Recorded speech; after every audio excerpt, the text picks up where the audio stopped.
পঞ্চম অধ্যায় বিকল্প চিন্তা ও উদ্যোগ 19 শতকের মধ্যভাগ থেকে বিংশ শতকের প্রথম ভাগ পর্যন্ত বৈশিষ্ট্য ও বিশ্লেষণ। আজকের পাঠদান বিষয় বাংলায় বিজ্ঞান ও কারিগরি শিক্ষার বিকাশ বিষয় নিয়ে আলোচনা করব।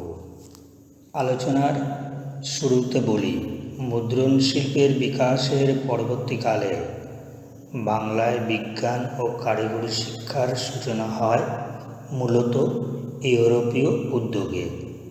ব্রিটিশ সরকার উপলব্ধি করেছিলেন যে পাশ্চাত্য ধাঁচের বিভিন্ন অফিস আদালত প্রতিষ্ঠা করতে গেলে আধুনিক পাশ্চাত্য শিক্ষার প্রয়োজন। এই সূত্র ধরে বাংলায় আধুনিক জ্ঞান বিজ্ঞান ও কারিগরি শিক্ষা নির্ভর বিভিন্ন প্রতিষ্ঠান গড়ে উঠতে থাকে বিভিন্ন ভারতীয় গবেষক, বিজ্ঞানী, কারিগরি জ্ঞানসম্পন্ন শিক্ষা দরদীদের উদ্যোগে। এই প্রসঙ্গে ডাক্তার মহেন্দ্রলাল সরকার ও তার প্রতিষ্ঠিত association for the Cultivation of science, Taraknath পালিত, রাসবিহারী ঘোষ, স্যার আশুতোষ মুখার্জির উদ্যোগে কলকাতা বিজ্ঞান কলেজ, বিশ্ব বরেণ্য বিজ্ঞানী জগদীশচন্দ্র বসু ও তার বসু বিজ্ঞান মন্দির, স্বদেশী আন্দোলনের যুগে তারকনাথ পালিতের প্রচেষ্টায় 1906 খ্রিস্টাব্দে গড়ে ওঠা বেঙ্গল টেকনিক্যাল ইনস্টিটিউট প্রভৃতি শিক্ষা প্রতিষ্ঠানগুলি বাংলা তথা ভারতে আধুনিক বিজ্ঞান ও কারিগরি শিক্ষার বিকাশে গুরুত্বপূর্ণ ভূমিকা পালন করেছে।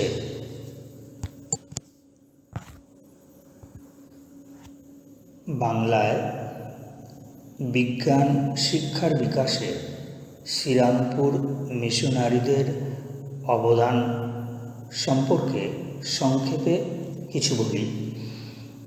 বাংলায় মুদ্রণ শিল্পের ইতিহাসেই শুধু নয়, বিজ্ঞান শিক্ষার বিকাশেও শ্রীরামপুর মিশনারিদের অবদান অপরিসীম। 1818 খ্রিস্টাব্দে শ্রীরামপুর কলেজ প্রতিষ্ঠার পর উইলিয়াম কেরির উদ্যোগে এখানে আধুনিক বিজ্ঞানের বিভিন্ন বিষয় পড়ানোর ব্যবস্থা হয়েছিল। বিজ্ঞানের প্রতি অসীম আগ্রহের কারণে উইলিয়াম কেরি বোটানিক্যাল গার্ডেনের অধ্যক্ষ উইলিয়াম রক্সবার্গের সঙ্গে প্রকৃতির বিষয় এবং উদ্ভিদবিদ্যা নিয়ে মত বিনিময়, হার্টস বেঙ্গল সিস, এশীয় উদ্ভিদের সংকলন প্রভৃতি গ্রন্থ সম্পাদনা করেছিলেন। 1820 খ্রিস্টাব্দে তিনি বাংলায় হর্টিকালচার সোসাইটি প্রতিষ্ঠা করেন। তার পুত্র ফেলিক্স কেরি প্রথম মানবদেহের অঙ্গ প্রত্যঙ্গের বিষয়ে বাংলা গ্রন্থ রচনা করেন।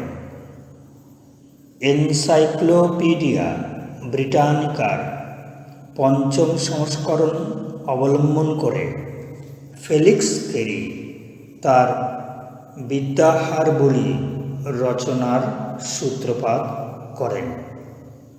অ্যানাটমি বা ব্যবচ্ছেদবিদ্যা নিয়ে তিনি প্রথম এনসাইক্লোপিডিয়া অনুবাদ শুরু করেছিলেন। শ্রীরামপুর মিশন কলেজের বিজ্ঞানের অধ্যাপক জন ম্যাক শুধু রসায়নশাস্ত্রে নয়, উদ্ভিদ ও প্রাণীবিজ্ঞানে প্রগাঢ় জ্ঞান ছিল তার। জন ম্যাক্স তার অধীত বিদ্যাকে কাজে লাগিয়ে বিজ্ঞান বিষয়ে উন্নত শিক্ষাদানের উদ্দেশ্যে এই কলেজে একটি উন্নত গবেষণাগার গড়ে তুলেছিলেন। রসায়ন বিষয়ে বাংলা ভাষায় রচনা করেছিলেন রসায়নবিদ্যার সূত্রাবলী। এইভাবে উইলিয়াম ক্যারি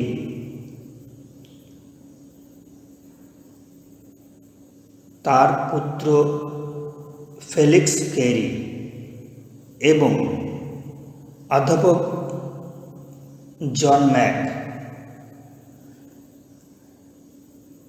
এই তিনজন বিশিষ্ট বিজ্ঞান মনস্ক ব্যক্তির প্রচেষ্টায় শ্রীরামপুর মিশনের বিজ্ঞান চর্চার ইতিহাস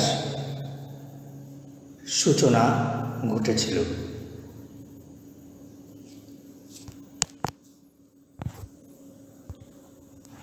বাংলায় বিজ্ঞান শিক্ষার বিকাশে ডাক্তার মহেন্দ্রলাল সরকার ও তার প্রতিষ্ঠিত Indian Association for the cultivation of science সম্পর্কে তোমাদের কিছুটা ধারণা দিই। বাংলা তথা ভারতে সুশৃঙ্খল প্রাতিষ্ঠানিক বিজ্ঞান চর্চার পথিকৃৎ ছিলেন ডাক্তার মহেন্দ্রলাল সরকার। অ্যালোপ্যাথি চিকিৎসক হিসেবে তিনি কর্মজীবন শুরু করেছিলেন।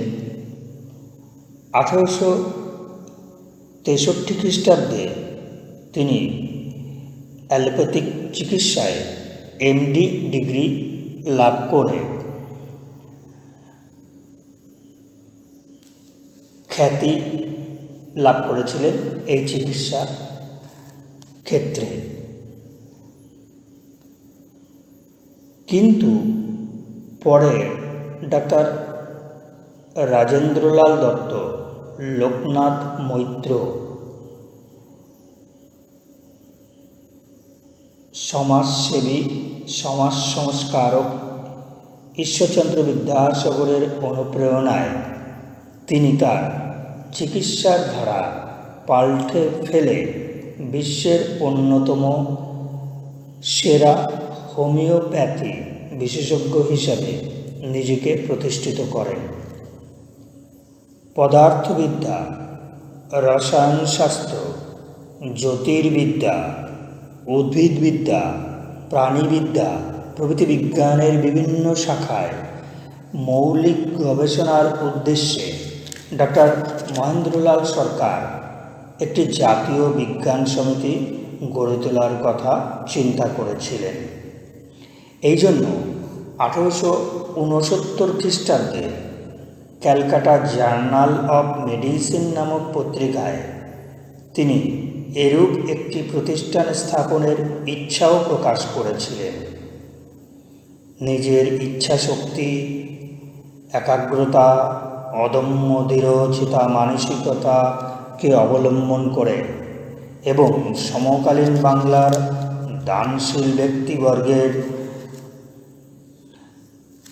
সহায়তায়, এই দানশীল ব্যক্তিবর্গদের মধ্যে উল্লেখযোগ্য ছিলেন ঈশ্বরচন্দ্র বিদ্যাসাগর, কালীকৃষ্ণ ঠাকুর, মহারাজা সুবোধচন্দ্র মল্লিক, জয়কৃষ্ণ মুখার্জি, দ্বিজেন্দ্রনাথ ঠাকুর, দিগম্বর মিত্র, যোগেশ্বর সিং প্রমুখ ব্যক্তিবর্গের অর্থানুকূল্য বা আর্থিক সাহায্য নিয়ে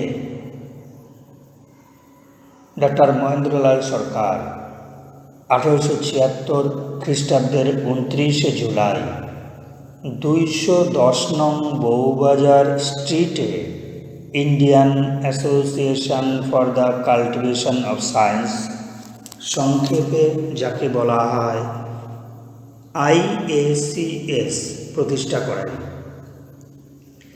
মহেন্দ্রলাল সরকার আমৃত্যু এই বিজ্ঞান প্রতিষ্ঠানের সম্পাদক ও পরিচালক ছিলেন। কেন এই বিজ্ঞান প্রতিষ্ঠানটি স্থাপন করা হয়েছিল বা কী উদ্দেশ্য নিয়ে এই বিজ্ঞান সমিতিটি স্থাপিত হল, সে বিষয়ে কিছু বলি। লন্ডনের রয়্যাল ইনস্টিটিউট ও British Association for the Advancement of সায়েন্সের অনুকরণে গড়ে ওঠা Indian Association for the Cultivation of সায়েন্সের বিভিন্ন উদ্দেশ্য ছিল। এক, জনসাধারণের মধ্যে বিজ্ঞান চেতনার প্রসার ঘটানো। 2, ভারতবর্ষের বৈজ্ঞানিক ঐতিহ্যের পুনরুদ্ধার ও সংরক্ষণ করা। 3, আধুনিক বিজ্ঞানের অগ্রগতির সঙ্গে সামঞ্জস্য রেখে দেশীয় বিজ্ঞান চর্চার প্রসার ঘটানো। 4, পাশ্চাত্যের বৈজ্ঞানিক গবেষণা নিয়ে আলোচনা করা। 5, বিজ্ঞানের বিভিন্ন শাখায় গবেষণা চালানো ও বিজ্ঞান বিষয়ক বক্তৃতার আয়োজন করা প্রভৃতি। এই সকল উদ্দেশ্য নিয়ে তিনি IACS অর্থাৎ Indian Association for the Cultivation of science প্রতিষ্ঠা করেছিলেন। একটি সুগঠিত ও শক্তিশালী সমিতি গঠন দ্বারা এটি পরিচালিত হয়। এই প্রতিষ্ঠানের প্রথম ভারতীয় অধিকর্তা ছিলেন প্যারীমোহন মুখোপাধ্যায়। পরবর্তীকালে নীলরতন সরকার, সত্যেন্দ্রনাথ বসু, জ্ঞানচন্দ্র ঘোষ প্রমুখ এর অধিকর্তা নিযুক্ত হয়েছিলেন। সুরেন্দ্রনাথ বন্দ্যোপাধ্যায়, রাজেন্দ্রলাল মিত্র, গুরুদাস বন্দ্যোপাধ্যায়, ঈশ্বরচন্দ্র বিদ্যাসাগর, কেশবচন্দ্র সেন তৎকালীন দিকপাল ব্যক্তিবর্গ ছিলেন এই প্রতিষ্ঠানের পৃষ্ঠপোষক। এই প্রতিষ্ঠানের গবেষণার বিভিন্ন বিষয় ছিল, যেমন ইন্ডিয়ান জার্নাল অফ ফিজিক্স ছিল এই প্রতিষ্ঠানের মুখপত্র। সূচনা পর্বে এখানে পদার্থবিদ্যা, রসায়নশাস্ত্র, জ্যোতির্বিদ্যা, উদ্ভিদবিদ্যা, প্রাণীবিদ্যা, শারীরবিজ্ঞান, ভূতত্ত্ব প্রভৃতি বিষয়ে শিক্ষাদান ও গবেষণা চলত। এই বিজ্ঞান প্রতিষ্ঠানে আলোকবিজ্ঞান ও ধ্বনিবিজ্ঞান পড়াতেন সেন্ট জেভিয়ার্স কলেজের reverend Eugene Lafont. Ashutosh Mukhopadhyay ভৌত আলোকবিজ্ঞান, জগদীশচন্দ্র বসু পদার্থবিদ্যা, তারাপ্রসন্ন রায় অজৈব রসায়ন, প্রমথনাথ বসু ভূবিদ্যা পড়াতেন। পরবর্তীকালে জীববিদ্যা ও উদ্ভিদবিদ্যায় যথাক্রমে শিক্ষক হিসেবে নিযুক্ত হয়েছিলেন বনওয়ারিলাল চৌধুরী, গিরিশচন্দ্র বসু প্রমুখ। এই বিজ্ঞান প্রতিষ্ঠানে এক্স রশ্মি, আলোকবিজ্ঞান, চুম্বকত্ব, রমন ক্রিয়া প্রভৃতি বিষয়ে নানা মৌলিক গবেষণা চলত। এই প্রতিষ্ঠানে গবেষণা করে বিজ্ঞানী চন্দ্রশেখর ভেঙ্কটরমন তার বিখ্যাত রমন এফেক্ট আবিষ্কার করেন এবং নোবেল পুরস্কার লাভ করেন 1930 খ্রিস্টাব্দে। KS Krishnan, L Srivastava, C প্রসাদ, মেঘনাদ সাহা প্রমুখ বিশ্ববরেণ্য বিজ্ঞানী IACS এর বিজ্ঞান চর্চা করে প্রতিষ্ঠানের মর্যাদা বৃদ্ধি করেছিলেন। বর্তমানে এই গবেষণাগারটি একটি স্বয়ং শাসিত সংস্থায় পরিণত হয়েছে। Department of science and technology প্রদত্ত আর্থিক সাহায্যে এই প্রতিষ্ঠানের কর্ম প্রকল্প রূপায়িত হয়। বর্তমানে প্রতিষ্ঠানটি যাদবপুরে স্থানান্তরিত হয়েছে। এই প্রতিষ্ঠানটির মাধ্যমে ভারতে বিজ্ঞান চর্চার নবদিগন্ত উন্মোচিত হয়েছে। আমি এত সময় যে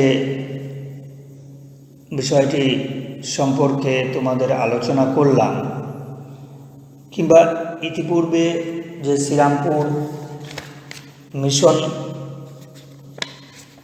বিজ্ঞান চর্চায় কী ভূমিকা নিয়েছিল সেই সম্পর্কে আলোচনা করলাম, সেই বিষয়বস্তু তোমাদের বোঝার সুবিধার্থে এবং জানার সুবিধার্থে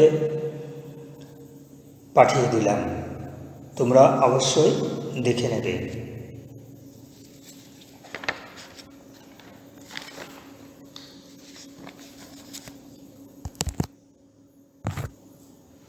এবার আলোচনায় আসি আধুনিক বিজ্ঞান চর্চায় কলকাতা বিজ্ঞান কলেজের ভূমিকা কী ছিল সে সম্পর্কে, অথবা বিজ্ঞান শিক্ষার বিকাশে কলকাতা বিশ্ববিদ্যালয়ের উৎকর্ষ সম্পর্কে আলোচনা।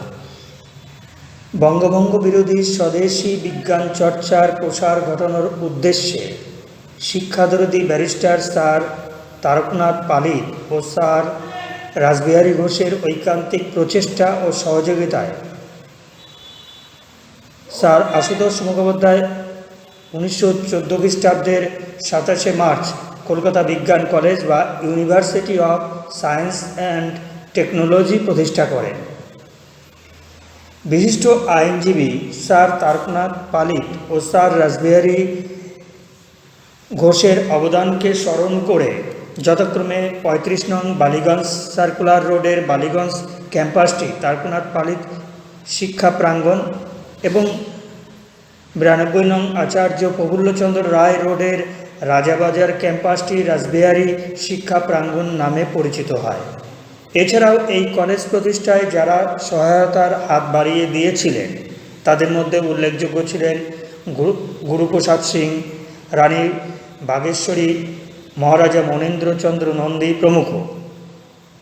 এই কলেজে পদার্থবিদ্যা, রসায়ন, গণিত, উদ্ভিদ বিদ্যা, প্রাণীবিদ্যা প্রভৃতি বিষয় পড়ানো হতো।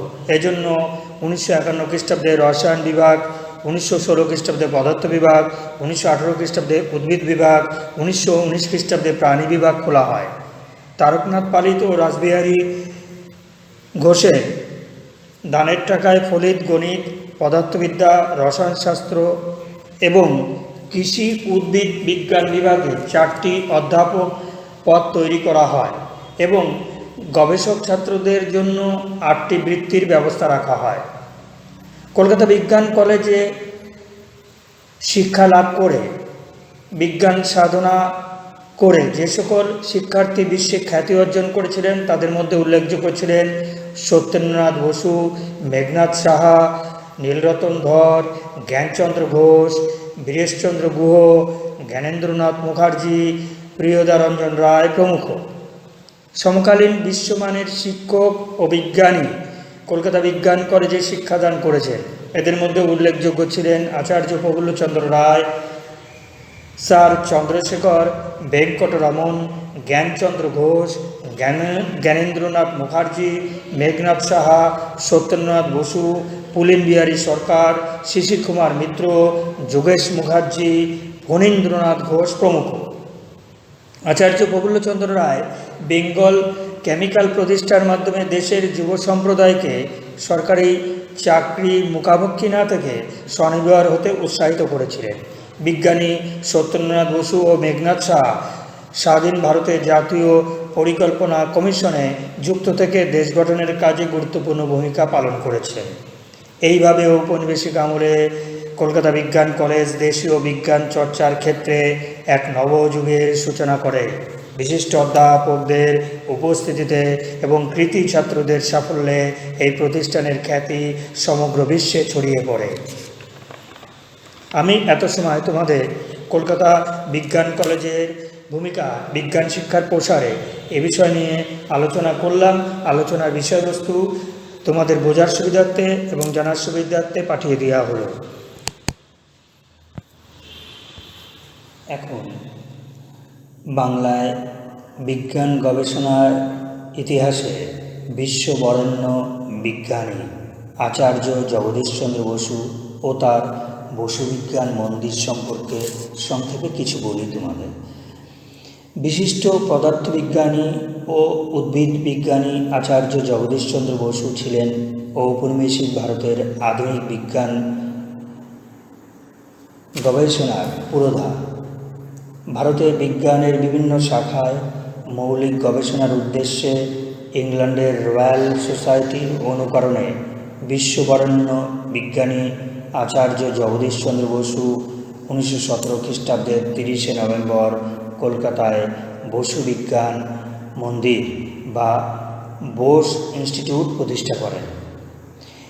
এই গবেষণা মন্দিরে উদ্ভিদবিদ্যা সহ পদার্থবিদ্যা, রসায়নশাস্ত্র, পরিবেশ বিজ্ঞান, বায়োফিজিক্স, বায়োকেমিস্ট্রি প্রভৃতি বিজ্ঞানের বিভিন্ন শাখায় গবেষণার ব্যবস্থা করা হয়েছিল। প্রেসিডেন্সি কলেজ থেকে অবসর গ্রহণের পর জগদীশচন্দ্র বসু মুন্সিগঞ্জের পৈতৃক সম্পত্তি বিক্রি করে প্রাপ্ত অর্থে এই গবেষণাগার গড়ে তুলেছিলেন। রবীন্দ্রনাথ ঠাকুরও এই গবেষণাগারে গবেষণার প্রয়োজনে অর্থ সাহায্য করেছিলেন। জগদীশচন্দ্রের অক্লান্ত প্রচেষ্টায় বসু বিজ্ঞান মন্দির বিশ্বমানের উন্নত গবেষণা কেন্দ্রে পরিণত হয়েছে। বসু বিজ্ঞান মন্দিরে দীর্ঘ গবেষণার পর জগদীশচন্দ্র বসু ক্রেস্ক্রোগ্রাফ যন্ত্রটি আবিষ্কার করেছিলেন। এই যন্ত্রের সাহায্যে তিনি প্রমাণ করেন প্রাণী দেহের মতো উদ্ভিদেরও প্রাণ ও অনুভূতি শক্তি আছে। এখানকার গবেষণার অন্যতম ফল হল বিদ্যুৎ চুম্বকীয় তরঙ্গ আবিষ্কার, যা বিশ্বের বিজ্ঞান গবেষণার ক্ষেত্রে বিশেষ স্বীকৃতি লাভ করেছে। তার আকাশ তরঙ্গ ও বৈদ্যুতিক চুম্বক তরঙ্গ গবেষণার সূত্র ধরে বেতার বার্তার সূত্র আবিষ্কৃত হয়। তার আবিষ্কৃত ক্রিস্টাল রিসিভার যন্ত্রের সাহায্যে তিনি কোনো রকম তারের সংযোগ ছাড়া শব্দ আদান প্রদানের ব্যবস্থা করেন। নিজের বাসভবন থেকে প্রেসিডেন্সি কলেজে শব্দ প্রেরণের মধ্য দিয়ে তিনি এই যন্ত্রের কার্যকারিতা প্রমাণ করেন। বসু বিজ্ঞান মন্দিরের বিজ্ঞান বিষয়ক গবেষণা শুধু ভারতে নয়, বিশ্বের বিভিন্ন প্রান্তে বিজ্ঞান চর্চায় খ্যাতির শিখরে উঠেছে। এই জন্য আচার্য জগদীশচন্দ্র বসুর বিজ্ঞান সাধনা কেন্দ্র ভারত তথা বিশ্বে বিজ্ঞান গবেষণার মাইল ফলক রূপে চিহ্নিত হয়েছে। পরাধীন ভারতের বিজ্ঞান গবেষণার অগ্রগতিতে আচার্য জগদীশচন্দ্র বসুর অসামান্য অবদানকে স্মরণ করে রবীন্দ্রনাথ ঠাকুর লিখেছেন, ভারতের কোনো বৃদ্ধ ঋষির তরুণ মূর্তি তুমি হে আর্য আচার্য জগদীশ। প্রকৃত অর্থে জগদীশচন্দ্র যেসব অমূল্য তথ্য বিশ্বকে উপহার দিয়েছেন, তার যে কোনো একটির জন্য বিজয় স্তম্ভ হওয়া উচিত। এত সময় তোমাদের সঙ্গে আচার্য জগদীশচন্দ্র বসু ও তার বিজ্ঞান গবেষণাগার বসু বিজ্ঞান মন্দির সম্পর্কে আলোচনা করলাম। আলোচনার বিষয়বস্তু তোমাদের বোঝা এবং জানার সুবিধার্থে পাঠিয়ে দিলাম। এখন আলোচনায় আসি জাতীয় শিক্ষা প্রসারে জাতীয় শিক্ষা পরিষদের ভূমিকা নিয়ে। গুরুতর সাম্রাজ্যবাদী শাসক লর্ড কার্জন 1905 খ্রিস্টাব্দে বঙ্গভঙ্গ কার্যকর করলে এর বিরুদ্ধে সমগ্র বাংলায় স্বদেশী আন্দোলনের জোয়ার প্রবাহিত হয়। এই সময় ব্রিটিশ শিক্ষা ব্যবস্থার বিকল্প হিসেবে বাংলায় স্বদেশী আদলে একটি শিক্ষা ব্যবস্থা গড়ে তোলার উদ্যোগ নেওয়া হয়। এর বাস্তব রূপায়ণ হল জাতীয় শিক্ষা পরিষদ প্রতিষ্ঠা। 1906 খ্রিস্টাব্দের 11 মার্চ সতীশচন্দ্র মুখোপাধ্যায়ের উদ্যোগে এবং সত্যেন্দ্রনাথ ঠাকুরের সভাপতিত্বে 92 জন সদস্য নিয়ে গঠিত হয় জাতীয় শিক্ষা পরিষদ। এর প্রথম সম্পাদক ছিলেন রাসবিহারী ঘোষ। জাতীয় শিক্ষা পরিষদ প্রতিষ্ঠার উদ্দেশ্য রাজেন্দ্র কিশোর রায়চৌধুরী 5 লক্ষ টাকা, সূর্যকান্ত আচার্য চৌধুরী 2.5 লক্ষ টাকা এবং রাজা সুবোধ মল্লিক 1 লক্ষ টাকা দান করেছিলেন। এই প্রতিষ্ঠান স্থাপনের মূল উদ্দেশ্য ছিল বিদেশি সংস্কৃতি বর্জন করে জাতীয়তাবাদের ভাবধারা বজায় রেখে মাতৃভাষার মাধ্যমে বিজ্ঞান ও কারিগরি শিক্ষার প্রসার ঘটানো, শিক্ষার্থীদের মধ্যে দেশ সেবার মনোভাব জাগ্রত করা এবং শিক্ষার্থীদের মধ্যে নৈতিক শিক্ষা দান করা ইত্যাদি। জাতীয় শিক্ষা পরিষদের উদ্যোগে বিভিন্ন জাতীয় শিক্ষা প্রতিষ্ঠান গড়ে ওঠে। কারিগরি শিক্ষার উন্নতির জন্য প্রখ্যাত আইনজীবী তারকনাথ পালি এর উদ্যোগে 1906 খ্রিস্টাব্দের 25শে জুলাই বেঙ্গল টেকনিক্যাল ইনস্টিটিউট গড়ে ওঠে। 1906 খ্রিস্টাব্দে 14ই আগস্ট বেঙ্গল ন্যাশনাল কলেজ প্রতিষ্ঠিত হয়। এর অধ্যক্ষ হন অরবিন্দ ঘোষ। তার মাসিক বেতন হয় মাত্র 75 টাকা। এই কলেজে কলা, বিজ্ঞান, বাণিজ্য, কারিগরি ইত্যাদি বিষয়ে শিক্ষাদানের ব্যবস্থা হয়। এই পরিষদের তত্ত্বাবধানে ঢাকা, দিনাজপুর, ময়মনসিংহ, কুমিল্লা, মালদহ জেলায় 25টি মাধ্যমিক ও 300টি প্রাথমিক বিদ্যালয় স্থাপিত হয়। বাংলার বাইরেও বোম্বাই, মাদ্রাজ, যুক্তপ্রদেশে, পাঞ্জাবে জাতীয় বিদ্যালয় স্থাপিত হয়েছিল। ব্রিটিশ শিক্ষানীতির বিরুদ্ধে আয়োজিত 1905 খ্রিস্টাব্দের নভেম্বরে আহত এক সভায় সতীশচন্দ্র মুখোপাধ্যায়, রবীন্দ্রনাথ ঠাকুর, হীরেন্দ্রনাথ দত্ত প্রমুখ বিশ্ববরেণ্য ব্যক্তিত্ব জাতীয় শিক্ষার পক্ষে বক্তব্য রেখেছিলেন।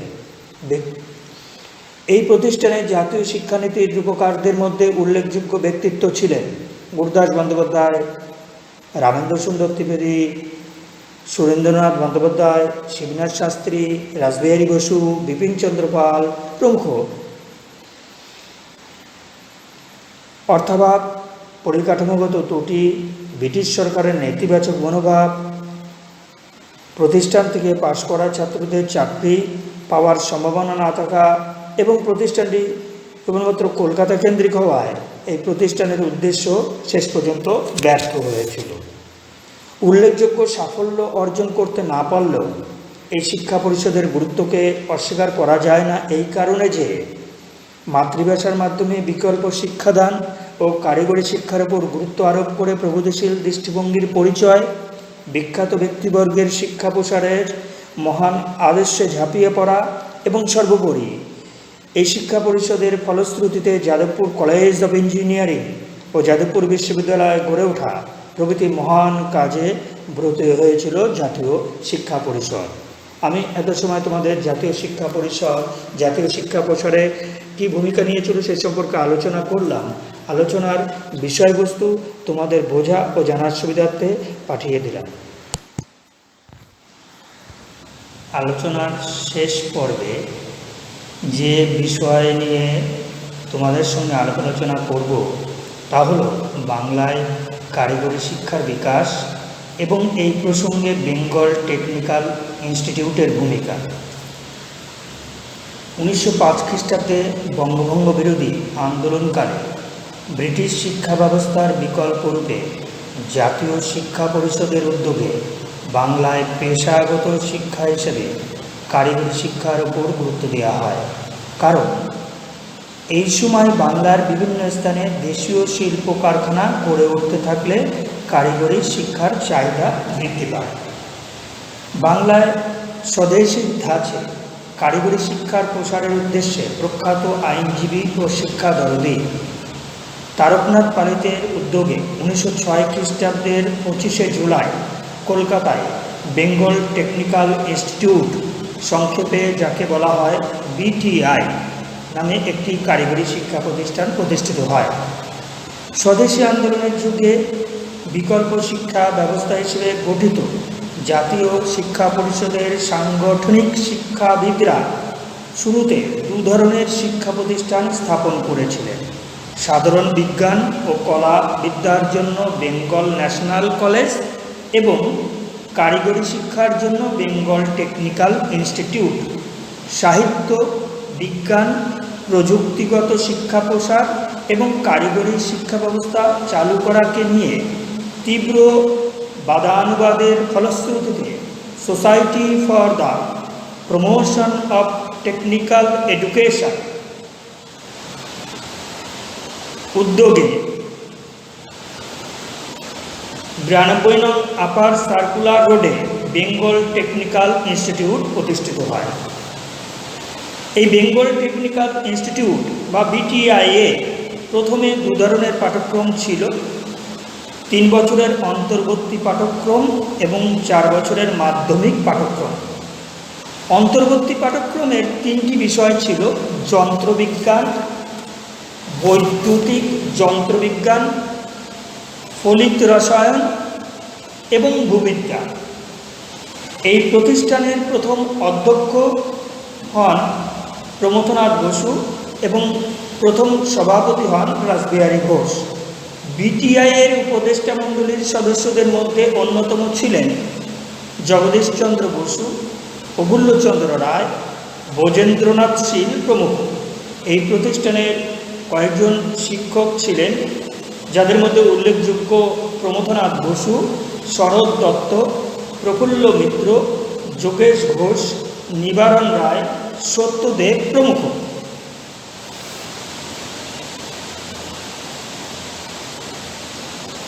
রাওলাট সত্যাগ্রহ ও অসহযোগ আন্দোলনকালে শিল্প বিজ্ঞান বিষয়ক গবেষণার পরিধি সম্প্রসারণের উদ্দেশ্যে বিটিআইয়ের গুরুত্ব বৃদ্ধি পেতে থাকে। এই জন্য 1910 খ্রিস্টাব্দে বেঙ্গল টেকনিক্যাল ইনস্টিটিউট ও বেঙ্গল ন্যাশনাল কলেজ একত্রে মিশে যায়। নতুন নামকরণ হয় Bengal national college and technical school. 1924 খ্রিস্টাব্দে এই প্রতিষ্ঠানটি যাদবপুরে স্থানান্তরিত হয় এবং 1928 খ্রিস্টাব্দে এর নতুন নামকরণ হয় college of engineering and technology, যাকে সংক্ষেপে বলা হয় সিইটি। জনগণের মধ্যে কারিগরি শিক্ষা সম্পর্কে সচেতনতা বৃদ্ধির জন্য পত্রপত্রিকা প্রকাশিত হয়। বিটিআইয়ের ছাত্রছাত্রীরা journal of the college of engineering and technology, সংক্ষেপে যাকে বলা হয় টেক, এই টেক নামক একটি জার্নাল প্রকাশ করে কারিগরি বিদ্যা সম্পর্কে